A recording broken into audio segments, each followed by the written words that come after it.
friends, welcome to our YouTube channel. இன்னைக்கு நம்ம பார்க்க போகிற ரெசிபி என்னன்னு பார்த்தீங்கன்னா ரொம்பவே ஈஸியான டெலிஷியஸான பாதுஷா. ஸோ எப்படி வீட்டில் ஈஸியாக சொல்லணும்னு சொல்லி வாங்க பார்க்கலாம்.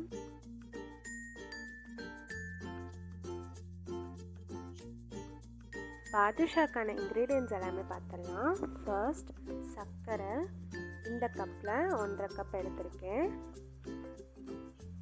மைதா 2 cups, powdered sugar, baking soda, cashew nut, ghee, palkova, தயிர், ஏலக்காய். ஸோ இதெல்லாம் தான் தேவையான இன்க்ரீடியன்ட்ஸ். ஃபர்ஸ்ட் பாதுஷாக்கு மாவு பிசைஞ்சிடலாம். நான் 2 கப் மைதா எடுத்திருக்கேன். அதை ஒரு பவுலில் ஆட் பண்ணிக்கலாம். நெக்ஸ்ட்டு சுகரை நல்லா ஃபைன் பவுடராக அரைச்சி எடுத்திருக்கேன். அதை 1 tablespoon ஆட் பண்ணிக்கலாம். பேக்கிங் சோடா 1/4 teaspoon ஆட் பண்ணிக்கலாம். நெக்ஸ்ட்டு சால்ட் 2 pinches ஆட் பண்ணிக்கலாம். இப்போது நம்ம ஆட் பண்ணி வச்சுருந்தது எல்லாத்தையும் நல்லா மிக்ஸ் பண்ணி விடுங்க. எல்லா சைடும் எல்லாமே நல்லா மிக்ஸ் ஆகிட்ட மாதிரி நல்லா மிக்ஸ் பண்ணி விட்டுக்கோங்க.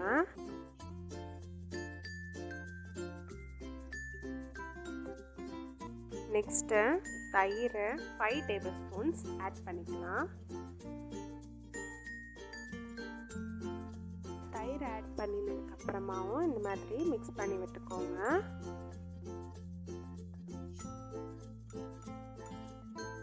நெக்ஸ்ட்டு கீ 5 tablespoons எடுத்திருக்கேன். அதையும் ஆட் பண்ணிக்கலாம். இப்போது எல்லாத்தையும் சேர்த்து நல்லா மிக்ஸ் பண்ணி விட்டுக்கோங்க. ரொம்ப ஹார்டாக பிசையக்கூடாது. நம்ம விரல்களாலேயே அதை பிசைஞ்சு விட்டுக்கோங்க. ரொம்ப ஹார்டாக பிசைஞ்சிங்கன்னா அந்த சாஃப்ட்னஸ் வராது. எல்லாமே மிக்ஸ் பண்ணதுக்கப்புறமா கொஞ்சம் கொஞ்சமாக தண்ணி ஆட் பண்ணி பிசைஞ்சுக்கோங்க. ரொம்ப தண்ணி ஆட் பண்ணிக்க வேண்டாம். கொஞ்சம் கொஞ்சமாகவே தண்ணி ஆட் பண்ணி பிசைஞ்சால் தான் அது கரெக்டாக இருக்கும். ஏன்னா நம்ம ஆல்ரெடி தயிர் போட்டிருக்கோம், நெய் போட்டிருக்கோம். ஸோ அதனாலேயே அது கொஞ்சமாக பிசைஞ்சிரும். இன்னும் நீங்கள் கொஞ்சம் தண்ணி ஊற்றினா மட்டும் போதும். எல்லாமே பிசைஞ்சு எடுத்துக்கலாம். பிசைகிறதுனா ரொம்ப ப்ரெஷர் கொடுத்தெல்லாம் பிசைய வேண்டாம். எல்லா மாவையும் ஒரு பால் மாதிரி எடுத்துக்கிறதுக்கு தான். இந்த மாதிரி நீங்கள் பிரித்து பார்த்தீங்க அப்படின்னா உள்ள லேயராக இருக்கணும். அதுதான் பாதுஷாக்கான மாவோட பதம்.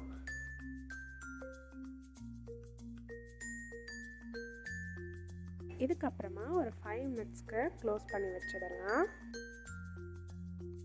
சர்க்கரை பாகு காய்ச்சறதுக்காக ஒரு மொத்தமான பாத்திரம் எடுத்துக்கோங்க. அதில் 1.5 கப் சர்க்கரை ஆட் பண்ணிக்கலாம்.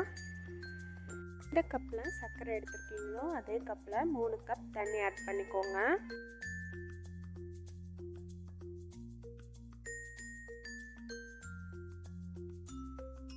ஸ்டவ்வை ஃபுல் ஃப்ளேமில் வச்சு அந்த சர்க்கரையை கரைய வைங்க. நல்லா கரைஞ்சதுக்கப்புறமா சிம்மில் வச்சு நல்லா கொதிக்க விடுங்க. அப்போ தான் கரெக்டாக இருக்கும்.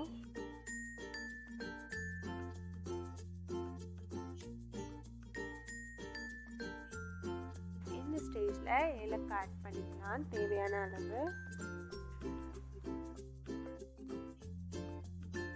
Next food colour 2 pinches add பண்ணிக்கலாம்.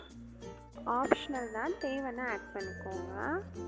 நல்லா கொதிச்சதுக்கப்புறமா அதை க்ளோஸ் பண்ணி வச்சிடலாம். இப்போது நம்ம மாவு பிசைஞ்சிருக்கதை உருட்டிக்கலாம். ஓப்பன் பண்ணி பாருங்கள், இந்த மாதிரி இருக்கும்.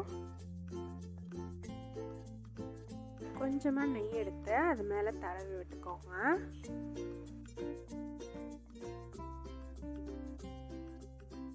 இப்போது இது சின்ன சின்ன ரவுண்டாக உருட்டி எடுத்துக்கலாம். ஃபர்ஸ்ட் ஒரு சின்ன பீஸ் மாவு எடுத்துக்கோங்க. எடுத்து ஒரே சைடாக உருட்டணும். இப்போ நீங்கள் கிளாக் வைஸ் உருட்டினீங்கன்னா அதே சைடு தான் ஃபுல்லாகவே உருட்டணும். நீங்கள் மாற்றி மாற்றி உருட்டினீங்கன்னா அது சரியாக வராது.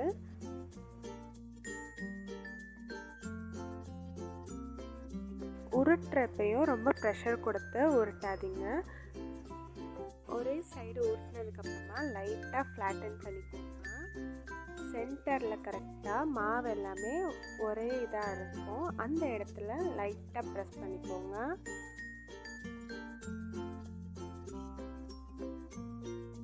இதே மாதிரி எல்லாத்தையும் உருட்டி எடுத்துக்கலாம்.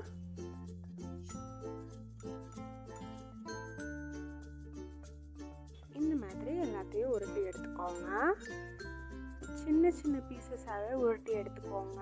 பெரிய பீசஸாக உருட்டி எடுத்தீங்க அப்படின்னா சர்க்கரை பாகில் போக்குறப்ப இன்னும் அது உப்பி வரும். ஸோ அதனால் சின்ன சின்ன பீசஸாகவே உருட்டி எடுத்துக்கோங்க.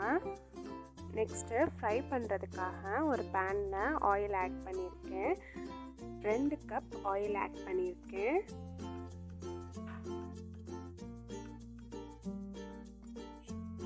லோ ஃப்ளேம்லேயே வச்சு தான் ஆயிலை ஹீட் பண்ணணும். ஃபுல் ஃப்ளேமில் வச்சு ஹீட் பண்ணிங்க அப்படின்னா நம்ம போடுறப்ப அது ஃப்ரை ஆகுறப்ப அது தீஞ்சிரும், உள்ளே வரைக்கும் நல்லா ஃப்ரை ஆகிருக்காது. ஸோ அதனால் அதை சிம்லேயே வச்சு தான் நம்ம ஃப்ரை பண்ணுறதுக்காக ஆயிலை ஹீட் பண்ணணும். ஆயில் சூடாயிடுச்சான்னு பார்க்குறதுக்காக ஒரு சின்ன பீஸ் போட்டு பாருங்கள். போட்ட உடனே அது மேலே வரணும். இப்போது ஆயில் சூடாயிடுச்சு. கொஞ்சம் கொஞ்சமாக போட்டு ஃப்ரை பண்ணி எடுத்துக்கலாம். ரொம்ப நிறையா ஒரேடியாக போட்டு ஃப்ரை பண்ணாதீங்க. இதை நம்ம ஃபுல்லாக ஃப்ரை பண்ணி எடுக்கிற வரைக்குமே ஸ்டவ்வை லோ ஃப்ளேமில் மட்டும்தான் வச்சு ஃப்ரை பண்ணணும். ஃபுல் ஃப்ளேமில் வச்சு பண்ணாதீங்க. இப்படி மேலே மிதக்க ஆரம்பித்தோடனே அதை திருப்பி போட்டுக்கோங்க. அப்போ தான் இன்னொரு சைடும் ஃப்ரை ஆகும். இந்த மாதிரி 2 சைடுமே கோல்டன் ப்ரௌன் ஆனதுக்கப்புறமா தனியாக ஒரு பவுலில் எடுத்துருங்க.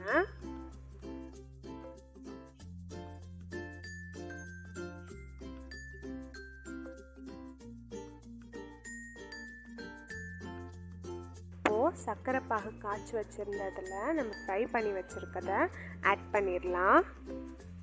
பாருங்கள், எல்லா சைடும் நல்லா கோல்டன் ப்ரௌனில் ஃப்ரை ஆகிடுச்சு.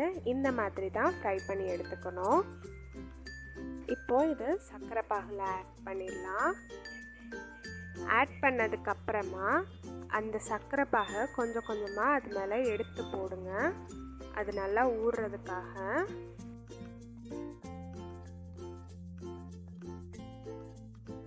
இதே மாதிரி எல்லாத்தையுமே ஃப்ரை பண்ணி இந்த சர்க்கரை பாகில் ஆட் பண்ணிடலாம்.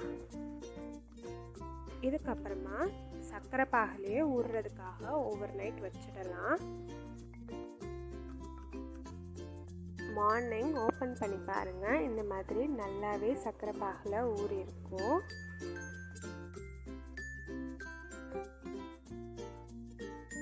ஸோ அவ்வளோதான், நம்ம ஈஸியான டேஸ்டியான பாதுஷா ரெடி ஆயிடுச்சு. இதை நம்ம சர்வ் பண்ண எடுத்துடலாம்.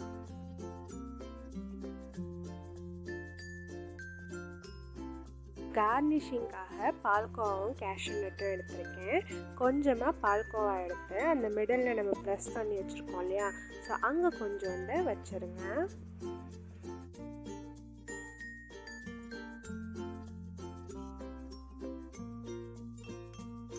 அதே மாதிரி எல்லா பீசஸ்லேயும் வச்சிடலாம்.